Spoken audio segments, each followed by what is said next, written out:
How many people are watching live? 69,000 people are watching live on the intranets, and that's why they call it Starlink. No pressure. Let me go to profile here. Live from New York.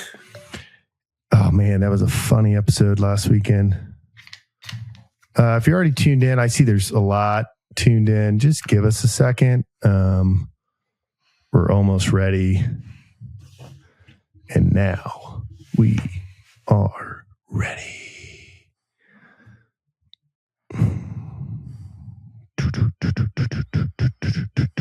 If you're watching on Twitter, X, previously known as Twitter, this is the pre-show.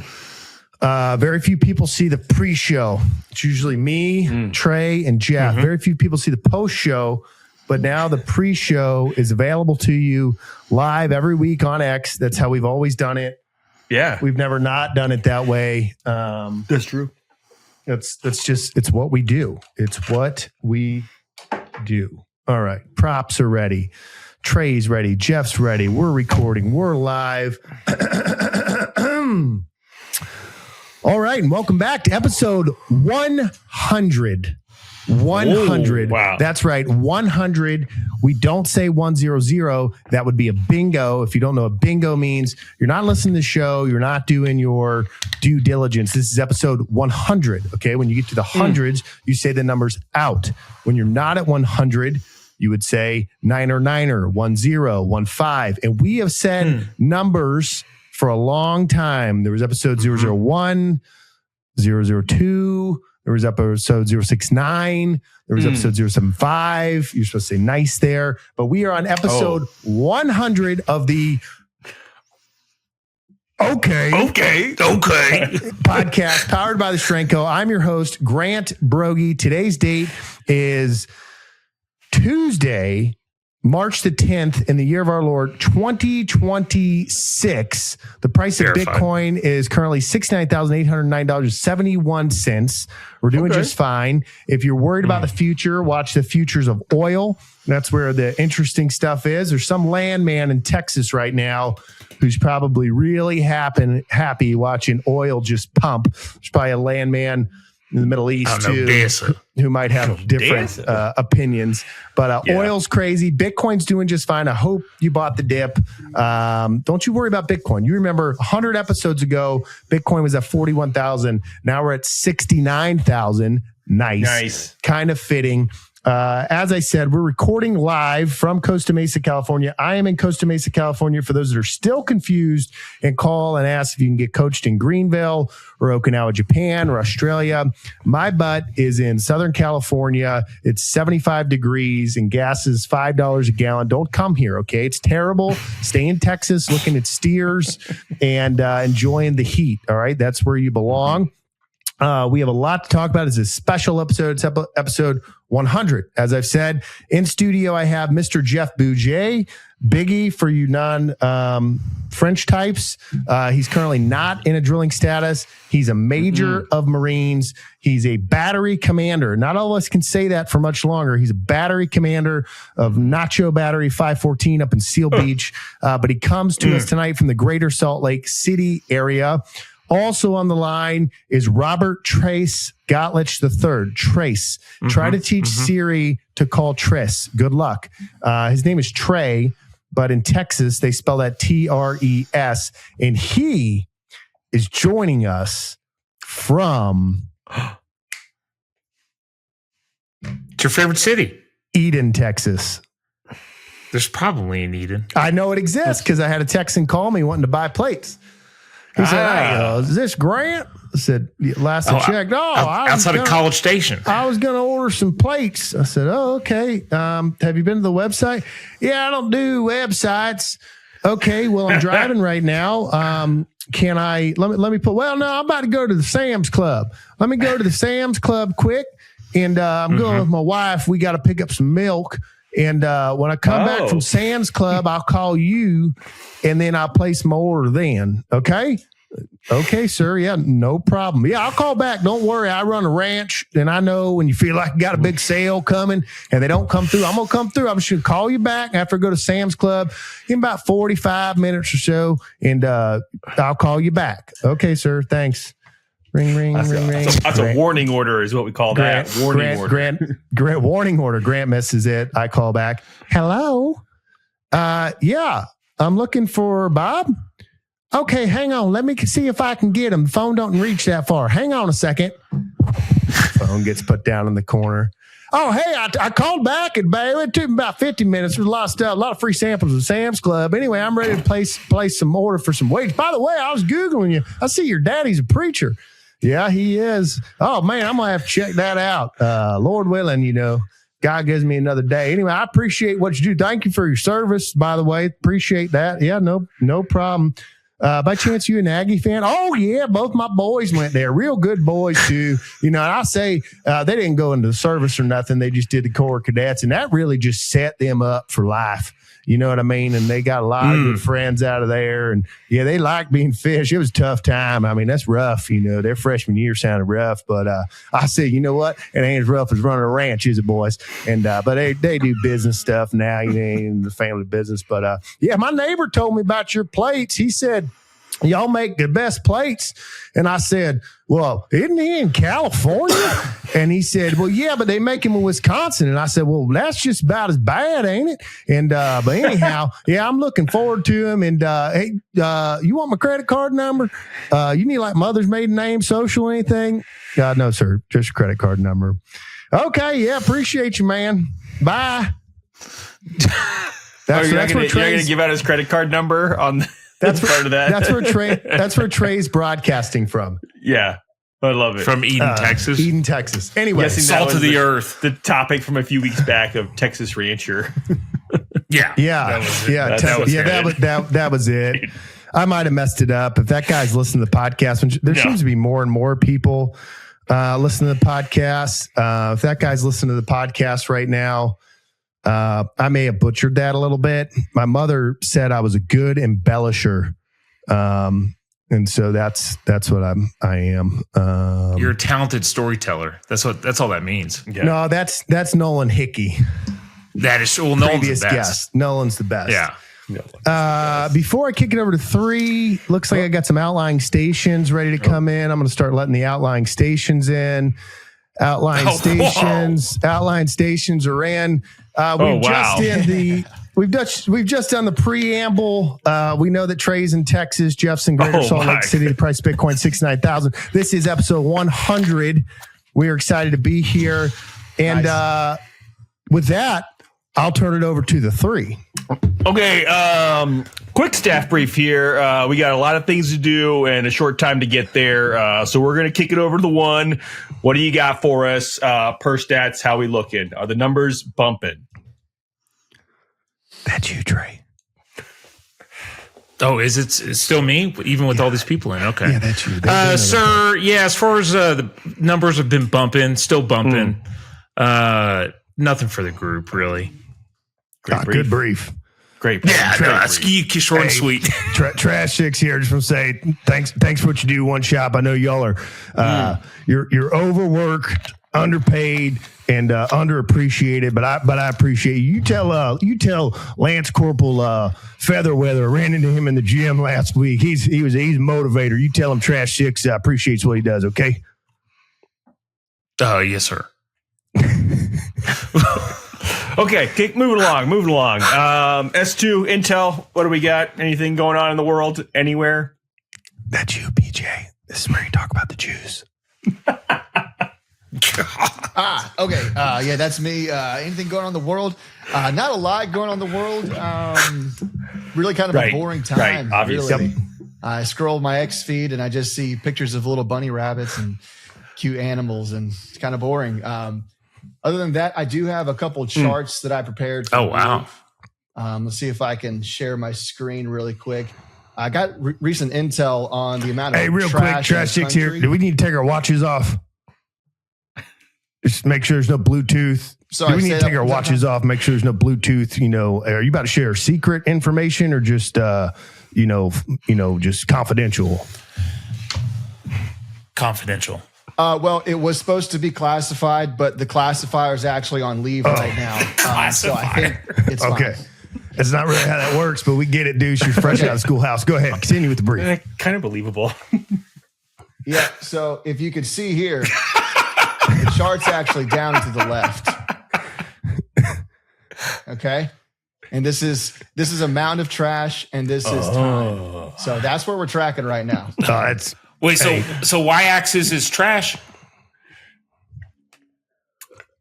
Yes, that's amount of trash. Okay, and then x-axis time. Let me write that down real quick. All right, I got it. Proceed. Yep.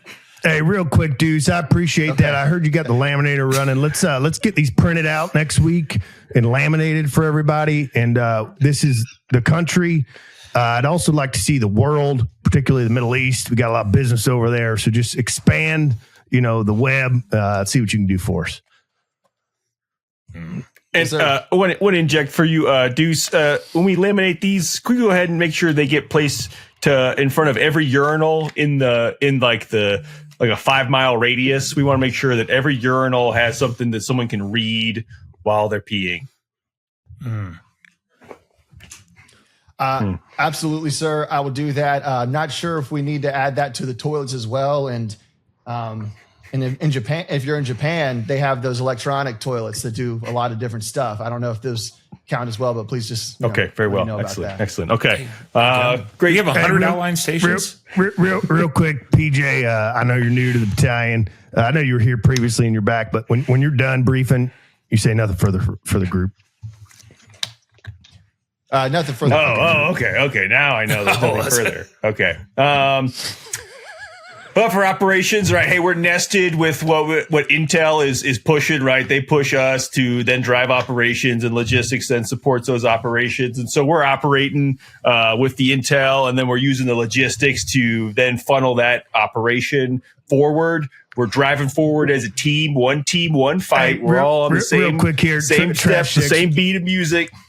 Just remember, amateurs talk operations, professionals talk logistics. Carry on. And yes, sir. We're just making sure that we're nested. Everything's nested. If you look up on the slide here, just everything's nested. And so just as everyone notes that, nothing further for the group. S4, over to you. Talk logistics. That's you, Corporal Baird. Oh, great. Happy to be here in front of the group for this staff briefing. My slides might be a little bit out of date here. Haven't actually updated them since 2012 when I ETS, but it's like we say in the South Dakota Army National Guard, once an E5 in the South Dakota Army National Guard, always an E5 in the South Dakota Army National Guard. What's my topic? Logistics. Beans, bullets, and Band-Aids. Beans, bullets, Band-Aids, bad guys. I feel a little over my head in this staff brief, so I'm just going to have to mention that I have not much else for the group other than what I prepared here prior. So nothing much else for the group today. Good brief. It's a good staff brief. I mostly came only with sidebars. I don't know what our stance here in this is on sidebars. And this is we keep those to a minimum. We're trying to keep sidebars to a minimum. I see we have someone else that called in. Maybe they're having technical difficulties.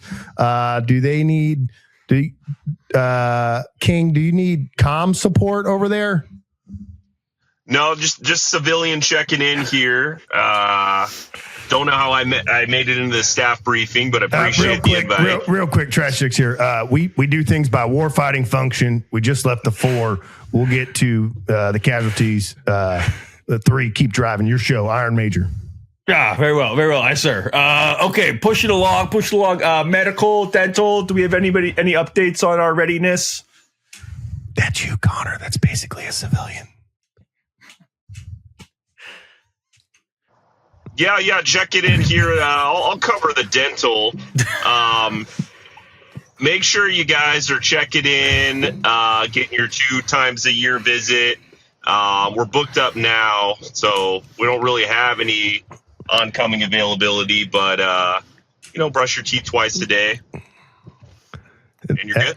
That actually sounds like That's a pretty real accurate. dental officer right there. We don't have any availability. Just brush your teeth. Yeah. 3, you want to kick it over to the 6, or should we go to Outlying stations? S6, we'll just check in real quick, see what you got, see how those record jackets are doing. I feel like that's a hot button issue. Record jackets, how are those looking, 6? That's you, Trey. Oh, is it me? I'm also the same. Yeah. Okay. Yeah. Yes, sir. As far as record jackets go, we decided to scrap those. They were just, they just became trash. It was just everything was going in was all trash. So we scrapped them, recycled them. We're starting all over. Nothing really further for the group, sir. That's about all I got. Excellent. Yeah, good brief. Appreciate what you do. Phase mode 2 years. Thanks. I was in a dumpster today. Real story. People think us old hats don't get down there with the boys and do the dirty work. I was in a dumpster today, and I appreciate what everyone does. 3, why don't you take us to the Outline stations, and then we'll start the show. Okay, Outline stations. Looks like we got Billy Mitchell. Congrats on episode on 100 episodes. Truly against all odds. That's my buddy's XO. So truly, it was against all odds. Yeah, that's good. Oh, so he's good friend. He knows your buddy very well. Deep. Yeah, good. Very well. Too well. Probably more than he would like to. Let's see. Just some folks reacting to Trash 6 in a dumpster. True story. If you're not following us on the OK Podcast on Instagram, go check it out. If you're not watching on YouTube, you're missing Tanner. He's on my radar right now. I literally can see his face, the word radar in a Massonomics certified training facility. You're missing Trey. You're missing PJ, who I don't know. He must have got like a brand consultant and redid his living room because he's looking pretty bougie over there. Yeah, looks like a Bond villain. Yeah. Kind of want to take a nap. And you're also missing Connor, who just has the letter C on the screen. So he's really getting things done. So go check us out on YouTube or Instagram. BW Tax just hit me up. He said, always will answer the phone. I can't answer. I'm grinding. He's probably working on your taxes, you, the listener. We'll get to BW Tax in a minute. Do we have any more Outlying stations? Chaplain did check in. Want to make sure that gets covered. Chaplain here. Busy day in the field. Nothing for the group. Over. Man. Oh, one quick sidebar. Yeah. Oh, go ahead. Quick sidebar. I was with Chaps this weekend. I did talk to him quite a bit. Really inspirational stuff, although it seemed like he had no idea what's actually going on out in the field here. I mean, his typical Chaplain. Yeah. Several verses that he provided that could be helpful, but it didn't seem like he knew what was going on. That's what happens when you're in the field. It's tough work for the Great Chaps. Sidebar. Yeah, good sidebar. Just as long as it's kept to a minimum, we're good. I got a couple folks. I got former Cobra 6, known to the group as Captain Dan O'Connell, now Lieutenant Colonel type. Seriously, I can't believe I've listened to this podcast 100 times. Tell everyone to secure the trash. So we appreciate you, Lieutenant Colonel Dan O'Connell, big Boston guy, probably a BW Tax guy. You got any more over there? Are we good? I have cleaned out the inbox. I got nothing. Oh, no Billy Martin. Nothing for the group. I think we had some from Donnie Bowers. Did I make that up? Nope, I got it here. Udemy Fifi K. So that was in depth. So at this point of the show, we usually start the show once we've gotten through the staff brief. Trey has been a big advocate of ending the staff brief, but it turns out that the majority of our listeners just log off after the staff brief. So we got some guests here tonight. We got Connor King, we got Jordy Long, formerly known as PJ, but he's PJ again. And we got Tanner. This show is brought to you by BW Tax. I have a gift here for the guys that I got to open. I don't know what's in it. But before I do that, and we'll do this a few times, I think, Tanner, you're on the Mount Rushmore, if you will, as a South Dakotan of BW Tax ads. And there's one thing that has... there's a few ads that have stuck out, and there's a lot of ads where people have just imitated you, which is why you are the Mount Rushmore. And so not imitating yourself, I'd love just a fresh off the cuff ad read. I am going to give you a quick story from this morning that maybe will give you some content. Many people have tried to be Tanner Baird and talk about warm bodies and chat bots, but only you have done it the best. But I talked to BW this morning. And he said, actually woke up to a screenshot from him, said, hey, I want tax work. What's your pricing? This kind of deal. And so BW called the guy and he said, yeah, I'm from Connecticut. Here's my scenario. He gave, BW a 5-minute of the ins and outs of, trying to evade the IRS. And BW said, yeah, well, I can help you. How did you hear about us? And he said, oh, the OK podcast. And BW said he started laughing. And the guy said, well, why are you laughing? He said, I just have an influx of calls. And the guy said, oh, I listen to the podcast. You're kidding, right? Only Grant's mom listens to it. And BW said, no, like I literally have like an influx of calls and I pay Grant like thinking it's a joke. And that's just hilarious. And he said, well, what do you know about Grant? I've never met Grant. How is he? And BW said, well, he grew up in South Carolina, but falls asleep to the town every night. So that kind of tells you everything you need to know. So there's some fresh BW tax information for you. And Tanner, why don't you hit us with a podcast ad read? Okay, first thing I'd say about BW Tax and the BW Tax ad read. I believe I was one of the first, but there's been better ad reads than mine since then. Definitely there's been better ones, but nobody talks about the second man to walk on the moon or the third man to walk on the moon. They talk about the first to talk about BW Tax. So that's first thing. Then I would agree. Everyone by now knows about the warm body. You're not getting a Chat GPT service. You're not getting Gronk or Gemini or whatever AI has materialized since the first ad read. I don't even know. I think I just said reference Chat GPT that time, but it's been like 2 years. There's so much more AI since then, but BW hasn't changed still. He can continue to help you from everywhere. We know all that stuff. He's from South Carolina, can help you from everywhere. But here's what's changed since then. I got the opportunity to sit and break bread with BW since the first time I read an ad read. And now I can officially say this is a man of character. And a man of character is someone you want when you're looking for someone to do your taxes. It's an important service that he provides there. It's an important time of year. We're coming up mid-March right now. We've got perhaps a month to go. Call BW Tax. Get that warm body on the phone. Make sure, this is the most important part, use promo code OK when you give them a call, BW Tax.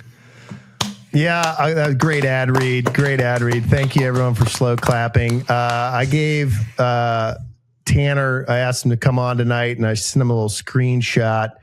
And BW said, I got to find it here. Now he's all upset about Italy beating USA in baseball. But he said, make sure to tell them to use code OK when they're booking meetings with me. So that way they can get an extra warm body. It definitely helps. They move to the front of the line. When I see OK, I literally drop everything I'm doing. So that's the kind of service you get from BW Tax. This podcast, 100 episodes strong. The lights are still on. Jordy's is barely on, but that's by design. But it's also brought to you by Green Gridiron Green. And we just call him Mr. Helmet on the show. A lot of people think it's a joke. And I'll be honest with you. It was a joke for about 50 episodes. And then one day he said, I need to give you money. And I said, that's what we always wanted, was for you to go from a potential sponsor to a sponsor. So a real paid sponsor.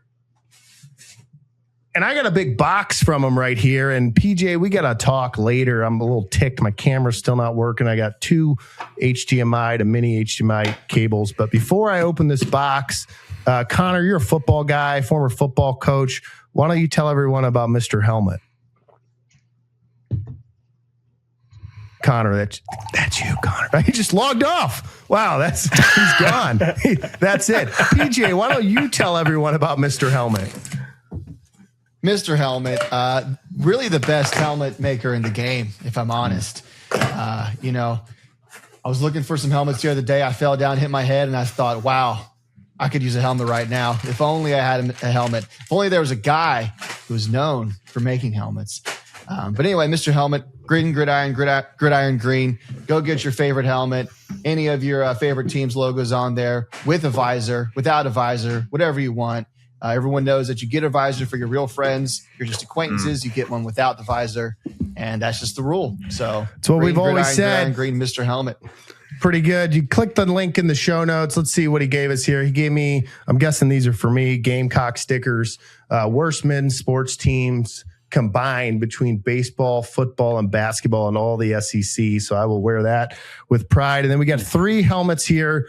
U.S. Border Patrol. Trey, I think I'm going to send this one to you. It seems like it would impact your life the most down there in Tejas. Oh, wow. Awesome. Yeah. It has a visor, black. So that one's going to you, Trey. And I got this one. Super pumped. Yeah. Looks like some kind of naval. I don't know what this is. It says 114 on the front. Oh, Ralph Johnson, whoever that is, got a South Carolina flag on the back. I'm probably going to keep this one for myself. It's got the name. I think this is a Navy ship or some type of unit. It's got like something you'd shoot into Iran on the top of it. That's kind of cool. So a lot of options there. And then we got a salute to the Veterans Bowl, Montgomery, Alabama. This has Jeff Biggie written all over it. It's got Iwo Jima on the back, Mount Suribachi. Tanner wouldn't know about that. So the point is you can do whatever you want with your helmet. You can make your own helmet. You can do it for your Marine unit. You can do it for the Border Patrol. You could probably make one for ICE. You could probably put helmet stickers for everyone you've deported. There's a lot of options. You can do anything you want. Go over to MrHelmet.com. That's not it. Click the link in the show notes. With that, we've read the sponsors. We wasted 20 minutes in a staff brief. It's episode 100. I'm fired up. We're powered up by Starlink.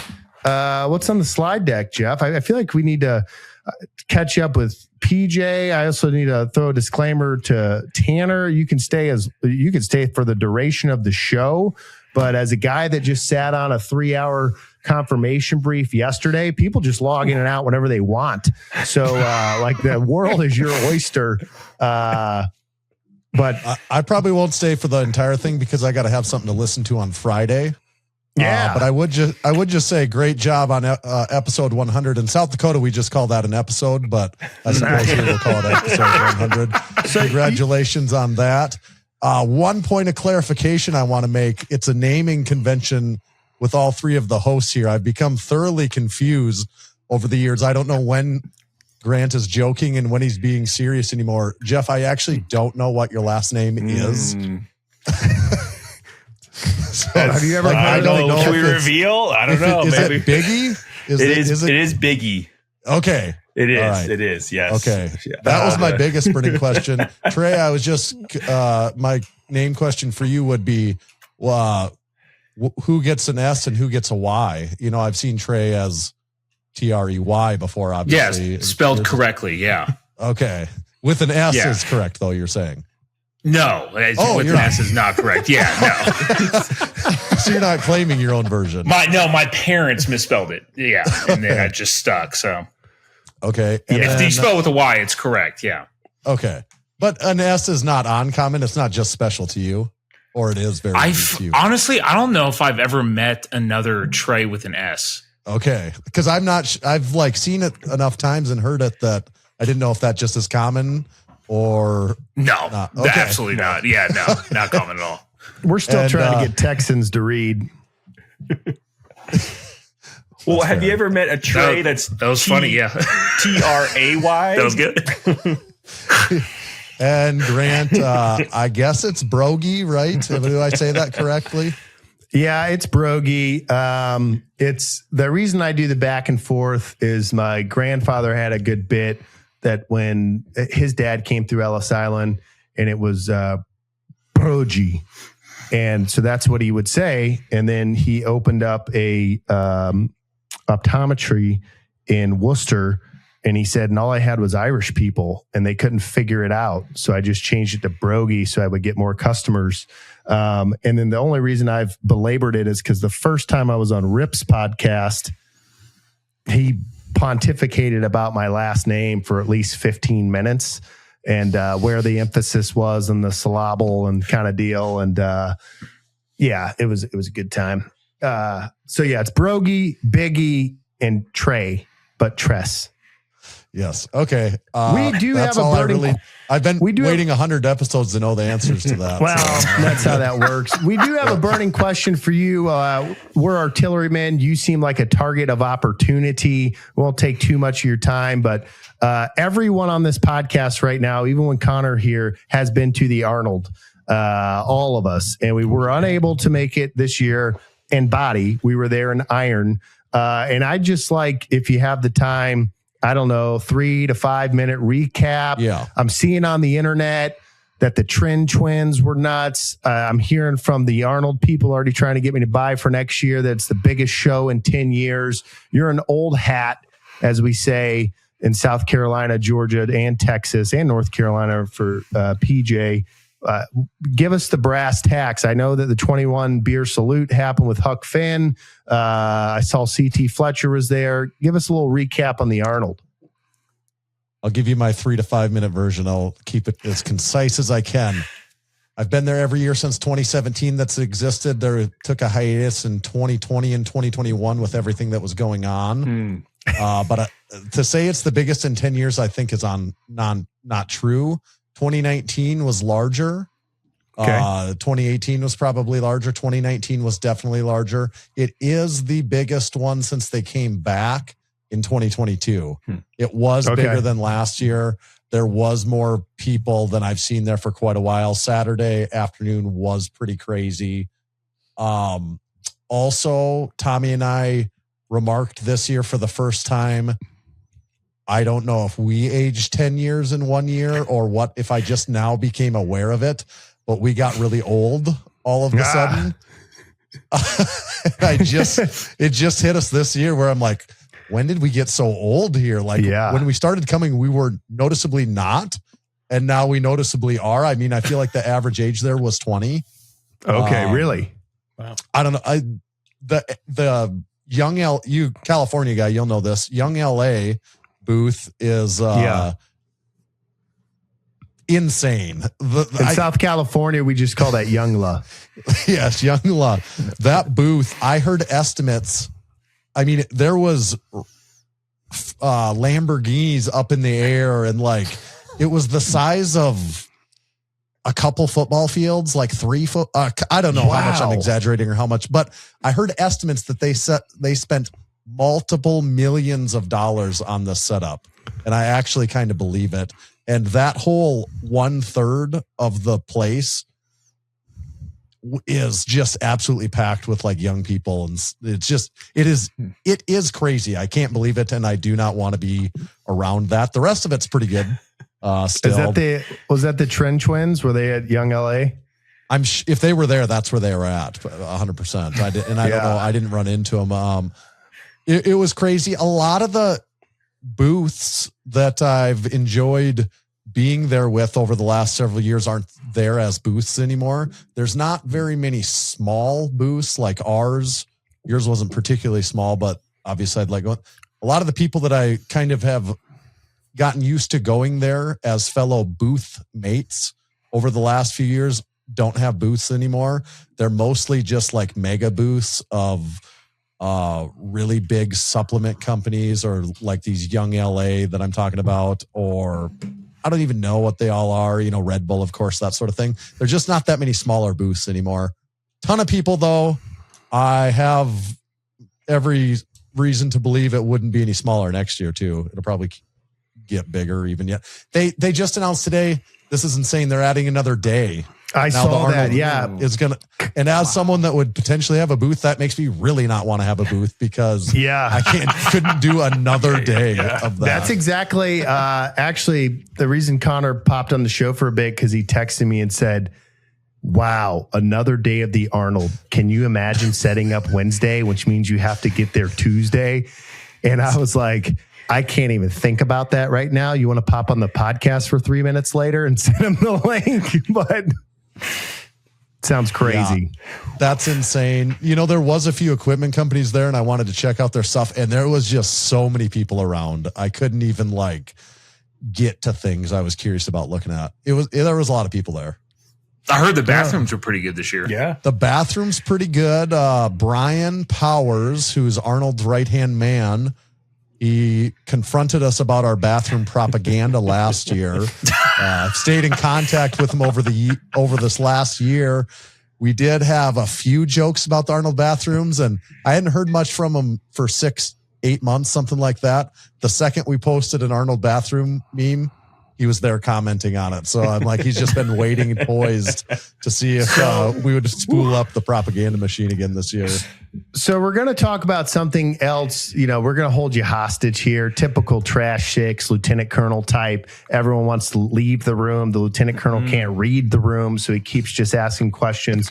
But we want to talk about something else you've influenced greatly before you leave. But I will say, outside of what we're going to talk about, I feel like you actually made a huge impact with the bathrooms. And for OK Podcast listeners, Mom, basically the bathrooms at the Arnold are a travesty, and the Massonomics fellows have talked extensively about that to the point that the Arnold fixed the bathrooms. You can walk in and not be walking on poop anymore, and you can like flush a toilet. But like, do you, and I've listened to at least the whole first season of the Massonomics podcast. I'm working on it. The OK Podcast, we call them sets. So we got 100 episodes. That's set one. We're hoping to do a 5x5. 5x5. Yeah. So we're one set. We just finished our first set. Well, we're on our first set right now. But you must take that as a feather in the cap, or in the hat, as we call them over here.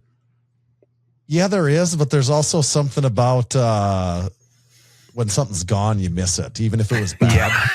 Yeah. You know, like, it's like, I kind of miss that, even though it was, some people just want something to complain about. Maybe I wanted to complain about the Arnold bathrooms. And like when they took that away from me, feels a little rudderless not having that tent pole to lean on. I mean, you were an E5 in the Army. What do they say? If they're not bitching and moaning, then something's wrong. So that's how it goes. Makes sense, yes. Talk about flipping things on their head. PJ's on Gym Radar. Grant's on Gym Radar. Trey and Jeff are not yet on Gym Radar, but they will be soon. I realize I'm losing a footing there. I am the most popular plate. I am the highest reviewed plate in terms of number of reviews. I'm the highest reviewed plate in terms of quality. I'm not the most owned anymore. I've fallen to second place to Cap barbell. Chinese. And, Chinese. And that's not true, right? People, China. Everyone's monitoring the situation with everything that's going on. Means a little bit different than it did in 2020 these days. They haven't had time, but what do you guys say? You call it a 60,000 foot view or an elevator pitch. But there's listeners here, Mom. There's people that are loyal to the OK Podcast, Ray. There's a lot of people, Jamie, that I know listen to this podcast that have not gone on and built their profile on gymradar.com and put strength coat plates on. And I know that you care about everything. I care about strength coat plates, which you do too. I mean, you're a huge fan, but give us the pitch of Gym Radar and what everyone needs to do. Okay. Now they're smooth and easy to grip right there. Good job, PJ. So easy to grip. See how quickly I gripped that? It was no problem. Yeah, that's easy. Yeah. Gymradar.com is our new website. Everyone couldn't go on there. It's kind of what we built for home gym owners as a community tool. It's also a big equipment tool. As we're talking about the Strength Co., of course, you can go on there right now, and every single product, I think, in the Strength Co. website, you can find, at least it's strictly gym equipment related, is on Gym Radar. And so if you're someone that owns a home gym, you can use this website to check out what other people are doing in their home gyms. You can use it to show off your own via pictures or listing that equipment and that sort of thing. Also, what Grant alluded to, there's reviews. So as of today, we're 2 weeks into this, and there's now just about 10,000 unique equipment reviews that have been left by the users on Gym Radar. So you can go check out equipment before you buy it from unbiased third-party community sources where the reviews are all aggregated. And you can search it like Grant was saying. You can go to plates and look by most owned, and the Strength Co. is going to be towards the top, of course. You can look by highest rating. They're going to be at the very top. Any of those ways that you might use it, you can compare across brands. You can see Cap Barbell is more owned technically, but it's also rated considerably lower. You know, so people are purchasing those at time, or probably because they're honestly getting them on secondhand market, or it's just the crap that they dug out of the dumpster instead of buying a solid strength toe plate. It's trash. But yeah, that's the platform. Grant's got it pulled up. We're looking at it. You can look at specific pieces of equipment. You can look at gyms. There's a leaderboard to see who's most active on the site. There's a map if you want to kind of use it to maybe find other gyms in your area. It's not the primary use of the site, but it is a tertiary use. That they got one in Hawaii. Yeah, there's one in Hawaii now. Even there's some kind of all over the country. All over the I think world, it's pretty if cool. you will. We're actively that is pretty cool, man. Still working on it. There's almost 6,000 pieces of equipment in the database today. There's over 800 gyms, 900 users. I think it's pretty cool. It's also there's other home gym communities on the internet. Like there's Facebook groups, there's Discord channels for home gyms. And some of those get a little bit, annoying or possibly toxic or just like crap conversation that you don't really care about and you don't want to read. And this kind of this separates the wheat from the chaff and gets the good stuff. Good biblical reference there. Chaplain will appreciate that. PJ, click the upper left, click Gym Radar. That little button on the top left. Yeah. And this is my favorite part. It's the feed. And this is what Tanner was alluding to. So these are like the most recent people that have interacted. Someone's got their beautiful daughter on there. Here's a guy using a rolling mat. This guy got spring collars, but you can't comment. And I actually think it's a genius thing by Tanner. You can just like stuff, but you can't comment. So it's fun. And I'm on, well, my buddy's in New Jersey when she's not going to be going for much longer. He doesn't get on it every day, but other times he's on it every day. And Tanner, I tell you, I'm worried. I feel like, I'm a business owner. I care about my product on there. I've pushed a lot of people to Gym Radar, and I feel like I've given a lot of reviews. I have more to give. I just took some photos today of stuff I need to review, other equipment that's not even made by the Strength Co. Because I'm worried about losing my spot on the leaderboard. The leaderboard is the top 100 only, and I've dropped down to number 74, and it is people are going nuts on that thing. Like Basement Brandon is just number like one right now. He's left probably over 300 equipment reviews on the site. Well, who's the guy that does the cards? The professor? No, go to number 2, PJ. Scroll to the top. Number 2, Hogan. Oh yeah. Hogan. So Hogan had such a big. Yeah, psychiatrist. Yeah, starts with a P. Same. Per capita, he has a lot of reviews. I thought he had such a hefty lead at the start. I thought it wouldn't be touched. And then I saw Basement Brandon, and I was like, oh, Brandon will not be denied here. And I expect a war up to 5,000 between the two of those guys. Yeah, it's insane. People have done more than they've actually crossed the ceiling that we were projecting in like a year. We have more activity than that. So that's kind of crazy. One other thing about the feed, just because I wanted an opportunity to say we used to be a proper country. Our feed is 100% chronological, the way that feeds were when we used to be a proper country. There is no proprietary algorithm behind what you're getting shown here. You are getting shown a chronological feed. You can choose to follow people, and then you can only see following in your feed if you want to, but still chronological. Proper country. Blips on the radar, man. Blips on the radar. Yeah. I appreciate the Gym Radar shout out too. We're serious about it. There. That's our goal. I care about it a lot. If you listen to this podcast, you're a fan. I got people that have literally bought 1.25s. So let me ask you this. Let's say I have like some people's dads, considerable amount that buy 1.25s for coasters. And I've even thought about creating it as an additional product, but it's named a, weight plate coaster, just for funds. But can I create an account and say I own an equipment without building a gym, or do I have to build a gym? You have to build a gym to tie equipment to it. You would have to build a gym. Someone built a gym the other day that it just looked like it was, they added one piece of equipment and the picture was one dumbbell next to an old rusty water heater in the basement. So your gym could be a lot of different things, but I know a lot of equipment manufacturers and people have like reached out to you with a lot of excitement, and if you're listening to this, I'm pitching you hard here. I want to do my dangdest, as we say in the Southern Baptist community, to have all my friends go in there and say they own Strength Co plates, because let me tell you, the owners of Younglaw aren't logging into Gym Radar, but Grant Broggi is. We're going to take Strength Co plates to the moon on Gym Radar. That's what we've always wanted to do, to the moon. You guys got any saved rounds or alibis for Tanner before we let him go back to building the future? Yeah, I'm just trying to come up with a good gym name, right? You got any clever ones that you've seen? Actually, let's do it. Let's do it right now, Trey. Let's name your gym. Why don't you tell Tanner like 5 characteristics about your gym? Like, it's in a garage. I own these equipment. I do these lifts in a garage. I was thinking, it's in a garage. Yeah, that's one.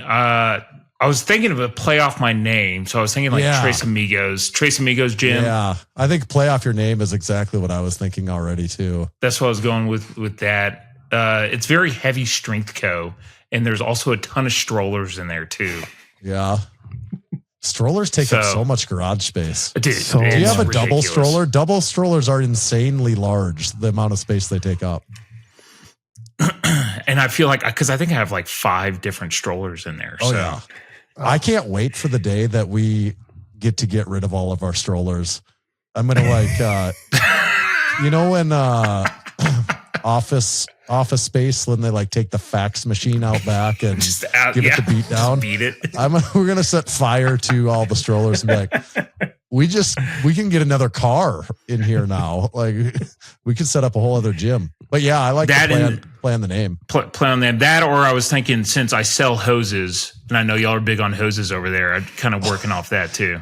We are big on hoses. Do you have an in on garden hoses at all? Oh yeah, dude. Manufactured in Indiana, baby. Really? Like 3/4 inch garden hose, 5/8, whatever. Tanner, I'm telling. I'll send you some samples. I know you guys don't do a lot of guests these days, and you can't even get Godfather 6 on. But Trey's hose knowledge is he could literally send you hose samples. It's insane. Like, and it ranges from go ahead. No, I was I've heard about the hose stuff, and I just was not picturing like residential garden hose though. Like that when we were talking hose, that's not what I was thinking we were talking about here. Well, that's not the big mover. Right, yeah, like right. Yeah. Right. But like it is in the repertoire. Yeah, exactly. Yeah. Okay. It's in the offering. Well, that completely changes things. So Trey, I think when you make Tres Amigos, whatever you're gonna call your gym, I think you can also create equipment on Gym Radar, and I think you need to create your company's hose on Gym Radar, and I could see that doing really well. Tanner's actually, he can't believe he hasn't thought of this yet, but you need to create the hose that you sell as gym. I mean, it could be a real thing. You could have it outside and you could, hydrate while you're working out. Yeah, just a 100-footer garden hose. Yeah. Yeah. Like 60 PSI. Yeah, just drinking out of it in SFSQ1. Yeah. We're gonna let you go. One more saved round though, for me. We haven't had truck talk in a while, and I'm curious on updates in the 69. I want to give you a little update this morning. I parked last night. Black Beauty, as they call her. I park her on the street. She's a 95 GMT 400 extended cab long bed. And it has power steering, but it really feels like it doesn't have power steering unless you're going 5 miles an hour. Like when you first crank it up, and some not proper country type folks parked like a Volkswagen Jetta and like a Hyundai something or another behind me. And they were like bumper to bumper with me. And Tanner, I must have made it must have been a 17-point turn. Like it was I'm not even kidding. Like it was, there was a moment where I was, all skill work, right? I mean, everyone wants to drive a computer these days. This is real work. It was, and I got out, and I finally got out, and like when I cleared that final bumper, I just, punched in. It's like, brrr, and I'm going down. I roll the windows down, and I thought, man, I haven't talked to Tanner about his truck, and you haven't posted much about your truck. I haven't seen your kid in a truck with no car seat. I hope Diana's not listening. I may or may not have given my 1.5-year-old a little ride in the truck. Oh, gotta do that. Well, yeah, you can't do that. I would never do that. My buddy might. Right. Any truck updates? Yeah. I've got like three things here. First, I just want to tell you, everyone, the listeners, the story, because they'll like it with Grant at the 2023 Lift Hard, Live Easy Classic. Grant's there. I've got this big flatbed trailer hooked up to my pickup for hauling equipment in and out of the ice arena where we're at. And ice arena is full of several hundred people. This thing's just ending. I'm kind of running around with a chicken with my head cut off. And I need someone to back up this trailer into this arena, like where 500 people are watching you. And most of these people are like middle-aged, Midwestern guys that want nothing more than to judge someone improperly backing up a trailer. So it's not even joking. It is kind of a high-pressure situation. There's people running around everywhere, and you want to get this thing backed up like in one shot, because otherwise the whole crowd is, they're not going to start booing, but they are just all sitting there judging 100%. And if you go out there and pull a forward 7 times and keep backing up, you're going to look like kind of an idiot. And I thought, I just knew Grant was the man for the job. I didn't even ask anyone else. I just walked up and handed him the keys. I'm like, I know you can do this. Can you please go do this while I go do something else? And Grant, did it perfectly, I think, right, Grant? Is that kind of how the story goes? I went off without a hitch, better than our booths at the Arnold. But it was actually the funny part is that we talked about it later, because you were like in passing, you were covered in sticky, you had just finished the strongman stuff, and you were like, I think you just tossed me the keys. You were like, my truck there, I got to get stuff out while I got hands. Can you back this thing up? And I was like, yeah, and I didn't think anything of it, and I got it, and whatever. We loaded everything up. And then it was actually your wife, Mary. Shout out Mary Baird. Not a listener to the podcast, I'm sure, but if she was, I'd love that. But I think she texted me that night and was like, Tanner's just like so grateful for all the help. And I was thinking, like, I don't know that I did anything. I literally like took out the trash and like literally pun intended, I actually like did take out the trash. Yeah. And I was like, and I backed up the truck, and like I was one of many people that put equipment back into the gym. And then I don't know, a week or so later, Tanner called me and he was like, I was like really on edge of who has to back the truck up. All right, that's thing one. That's save round number one. Other quick thing on my wife's 69 C10 Chevy. Haven't been out much because South Dakota winters aren't excellent for that particular unit. Although we have had some false springs here, so we've gotten to get it out a couple times and knock the dust off of it, literally and figuratively, and still all good there, running like a top. Put a new alternator and a couple things in here before the end of this last fall, and everything's running real sweet on that. The last and third final truck talk.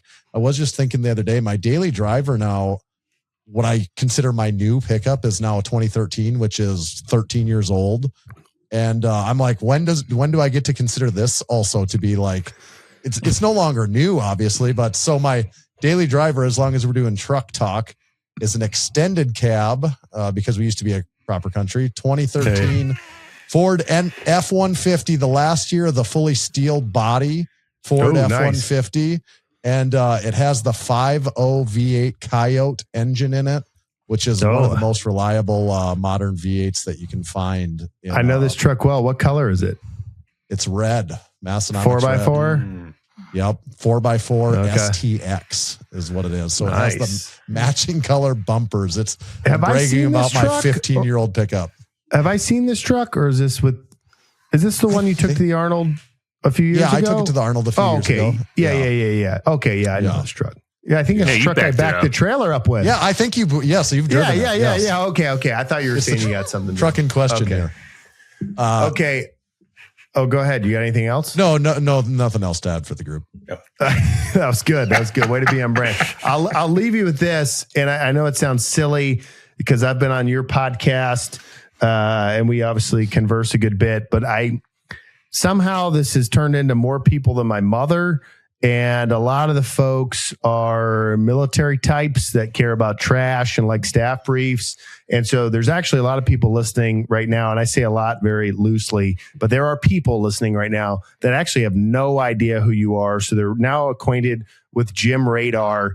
What else would they want to hear from you, or where to find you, or like, what are you pitching right now? Where do people need to go?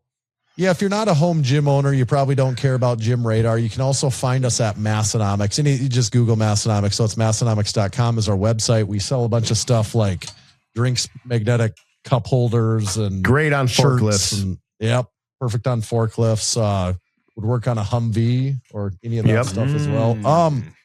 Massonomics.com. Check us out on Instagram, YouTube. If you like watching gym tour videos, we do a new one of those pretty much every week, where we travel all over the country and tour home gyms. We've toured the Strength Co. Costa Mesa. Yeah. That's out there. Go check that video out. We had a lot of fun doing that like a year ago, maybe. That's it. Massonomics and Gym Radar. We've got a podcast that we record every week. So if you like this podcast, there's like a 50% chance you probably like ours, honestly. So I think it's about an 80% chance. There's a lot of it's a pretty in high that demographic. if you listen to this all the time, there's like a relatively high probability you might enjoy ours too. So the guy that BW told me about this morning, that he said he's from South Carolina, falls asleep to the town. He uses OK Podcast, getting his taxes done. And I think BW said, well, how'd you find Grant? And he said, well, I found Grant through Massonomics. And BW was like, oh, well, how'd you find Massonomics? He was like, I think I bought like a Bush Light t-shirt, but it said like bench heavy or something, or like, right. So yeah, there's a lot of crossover. And last thing I would say, honestly, saved rounds. congratulations on You have to say you have an alibi. Alibis come after saved rounds. One last sidebar.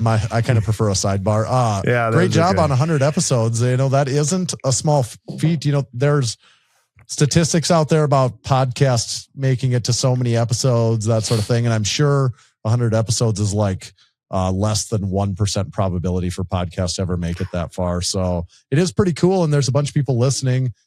People in our group are always referencing the OK Podcast and things that go on here. So I'd say you guys are just doing a really good job. Keep it up. I listen every week. So if it goes away, I'd be disappointed. Yeah. Trey, would you say 100 episode is tough? It's against tall grass. Oh, yeah. Wow. That's right. That's what we've always said. Well, Tanner, thanks for your time. We appreciate you. Go to gymradar.com, massonomics.com. We'll see you next time. Okay. Thanks, fellas. See ya. See ya, man. See ya. Good dude. Oh, Good dude. PJ, poor PJ, he's on the Eastern Standard Time. We tell him he's going to come on for episode 100, and then we just flood it with other people. He's great. But I gotta give. I expected nothing else. It's all. I gotta give PJ's ego a bump here.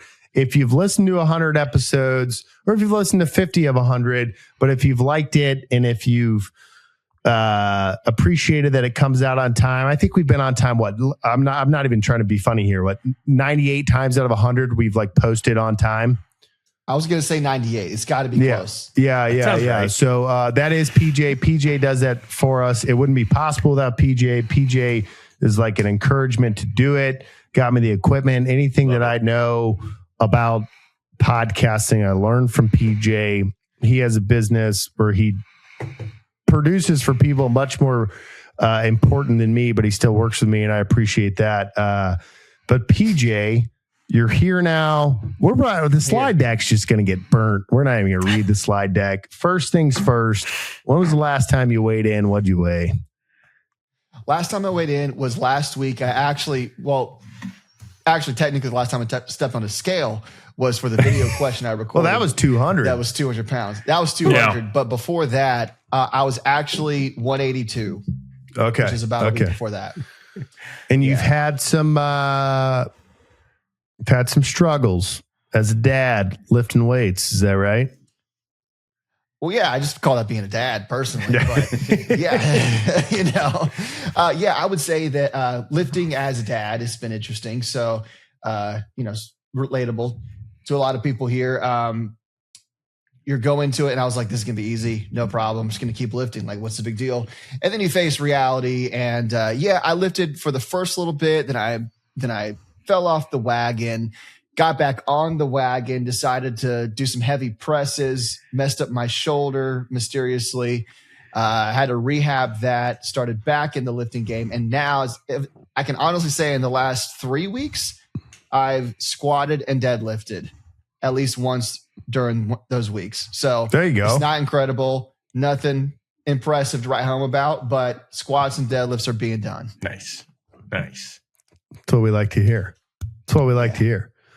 I don't know. Trey, Jeff, what are you guys are always asking how PJ's doing. You guys take it away.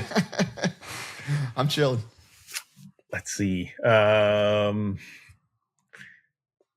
to think of a good, get some good behind the scenes insight of the OK podcast, or trends or things you've noticed about the podcast in your hours of, editing and producing. Auburn. Yeah. How many? About the podcast. So that's funny. I didn't think about that question. So what I've noticed, and I actually like this about the podcast, is that if you could take the percentage of the podcast that is, conversation, topics, questions, material, and then there's another percentage of the podcast that's just inside jokes. The inside jokes percentage just slowly increases over time. And so I'm thinking by episode 1,000, it's just going to be tall grass. That's what I've always said. Auburn, just the entire podcast, and everyone's going to get it. And then they're going to say, thanks for listening. What's funny is that's basically like what the house was like when we all lived together. It was just one inside joke. Yeah. Like no actual conversations happen. It's all just like inside joke to inside joke. Yeah. So I think Tanner said, go ahead, PJ. Go. No, you go. No, I was just saying, but it's cool because it's not just you guys, it's the audience too. They're participating in the inside jokes. So even the comments everywhere. Yeah. So I'm saying. Yeah. I thought what Tanner had said was interesting. And I thought it was interesting because, I do really feel it like it's a feat that we got to episode 100. And when I look at Massonomics over episode 500, it's actually kind of mind-boggling. And actually the Outlying station, my XO, saying literally against all odds. When I was deployed in Okinawa, when I was on ship, I didn't podcast. But when I was in Okinawa, it was like, hey, you're finally off. And I was like, Jeff, Trey, can you get on? And I don't think those were the best episodes, but we did it, right? Mm-hmm. Right. And I think Tanner's seriousness of hey, congrats on episode 100 was real. You've produced a lot of podcasts. I don't know how many. Maybe you want to share, maybe you don't. That? I remember when we did the first podcast, and I think we had 88 listens. And you were like, dude, that's really good. And I was like, that's no one. You're like, no, you don't understand. People publish podcasts and they get 0. We got 2 this week. Yeah. So I don't know. You got any thoughts on with all the podcasts you've published and stuff? And obviously we're not big. We're talking to my mom and a couple boomers, but but you are making an impact, which is interesting, and you're starting to see it take place with BW getting just flooded with calls. Dude, that's real. That's not a joke. To the listeners, that is not a joke. BW is love it, dude. I literally was giving you money as a joke because I want to listen to your podcast.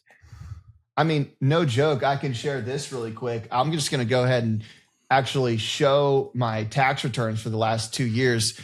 No, don't do that. This is actually it. This is how much I've paid to the government each year.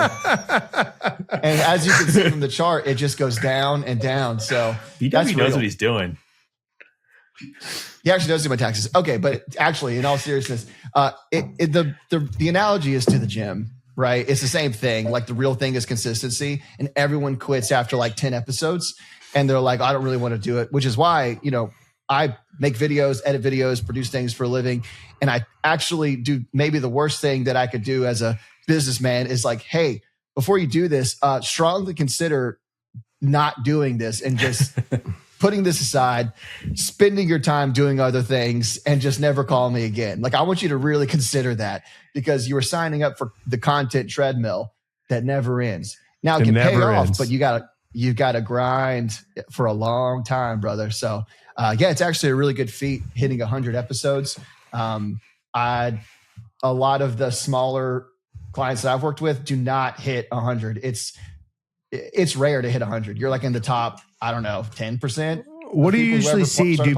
Do people come out and like maybe they're busy and they're like, hey, I'm going to produce once a month, or I'm going to produce once a week, and then they go for 12 weeks and they stop? Or do like, what's the, I mean, when people to me, it's, you have to have I think there's two reasons to do the podcast. So the first reason is like, this is purely an art project for you. And so there's the Yeoman podcast, right? Yeah. Jeff Graham, right? Yeah, go check him out. So he's doing it. Yeah, you should. It's really good, actually. You should.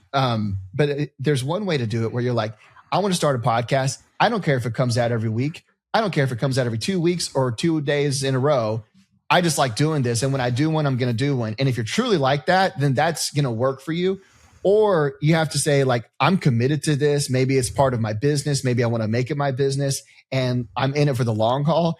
In the middle where you're like, oh, let's just start a podcast, see what happens. Like, whatever. That always fails. That's doomed from the start. Yeah. Okay. Auburn. 100 episodes, tough to do against tall grass. Yeah, I mean, 100 episodes. I'm just here to have fun tonight. I don't care what we talk about. I know PJ probably wants me to talk about lifting, so you make a YouTube video, but I'm just here to hang out. You're in North Carolina. Have you seen the X? Wait, hold on. Have you seen the X debate? It's a big fitness X debate right now of, is 500-pound deadlift heavy? No, but I noticed that you retweeted something of mine and kind of, you didn't say 500 pounds. Oh, I was deadlifting 500 pounds. So the video did that lifting for you, pun intended.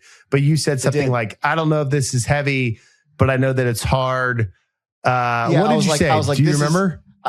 I can look it up. I said something like, Fitness X tells me that this is heavy, but it's also not, but it depends on what you mean by heavy, but also it isn't, but really it is, like something stupid like that. Yeah. What's the debate? Because that's not on my algorithm. My algorithm is just literally bombing Iran. That's like all I see is just bombing Iran. Potential sponsor. Mine was bombing Iran. Potential sponsor. Iran. Sponsor, Raytheon. I went to the gas station today. And I was checking out, and the dude was definitely from the Middle East. And I was like, where are you from? And I was like being granty. And so he was like talking to me. And he was like, I was like, oh my God, if he says Iran, what am I going to do? And he was like, Syria.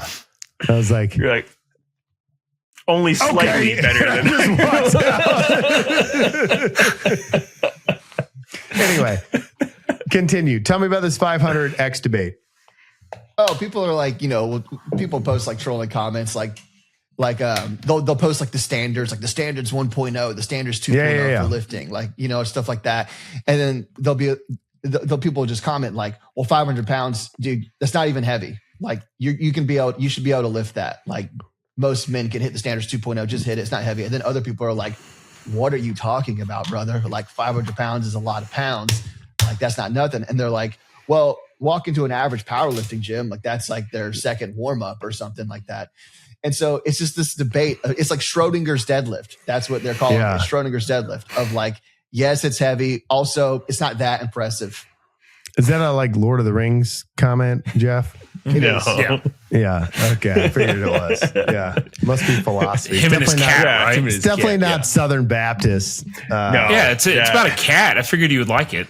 Yeah, no, that's Sam, Ground Strength. He's a member of the Slack channel. His gym's full strength co plates. Yeah, we like him. He's in Idaho. What I've always said is if you want coaching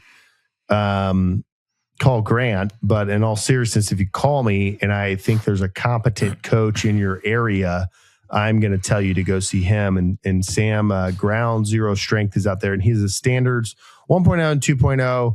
And PJ, maybe you know it better than me. I think it 1.0 is press 135, bench 225, squat 315, deadlift 405. And I actually agree with him. Yeah, I agree with him on those, that most males over 175 pounds, under 70 years old, can, achieve that. And then the 2.0, I don't know. I like to think that he's correct, but I have seen, he is correct. If you want to gain a bunch of body weight and get really big, you can probably, if you want to get your body weight at 230 pounds, you can probably deadlift 500 pounds. But a lot of people don't. And then what I've seen as the users, so there's like enthusiasts and coaches, which is a small population that like dedicate their life to this thing, which is probably me, right? Like I'd never miss workouts. I go, I do it. And it's like, yes, I believe that a 37-year-old can deadlift 500 pounds with a proper dedication.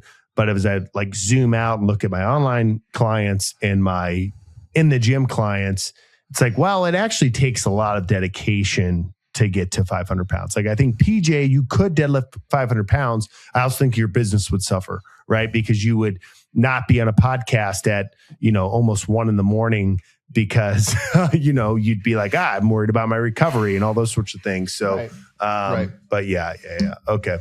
All right. So back into your personal data. PJ, put a Duncan across the screen real quick just for you, just to make sure. Yeah. No, kidding. But seriously, make Duncan go across the screen. I'm doing it now. You got a kid, you got a wife, you move back home. And I'm interested in that. And you're from Greenville, North Carolina, home of Mr. Beast. He doesn't need a shout out. I said it, so it's technically a shout out, but Mr. Beast doesn't need one. But Greenville's not delete big. Delete that shout out, Jordy. Go ahead, delete that shout out. It's small.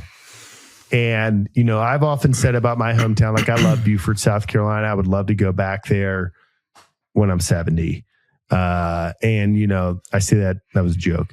But it was real, but it was supposed to be funny, but no one laughed. But I just mean like you're back in your hometown.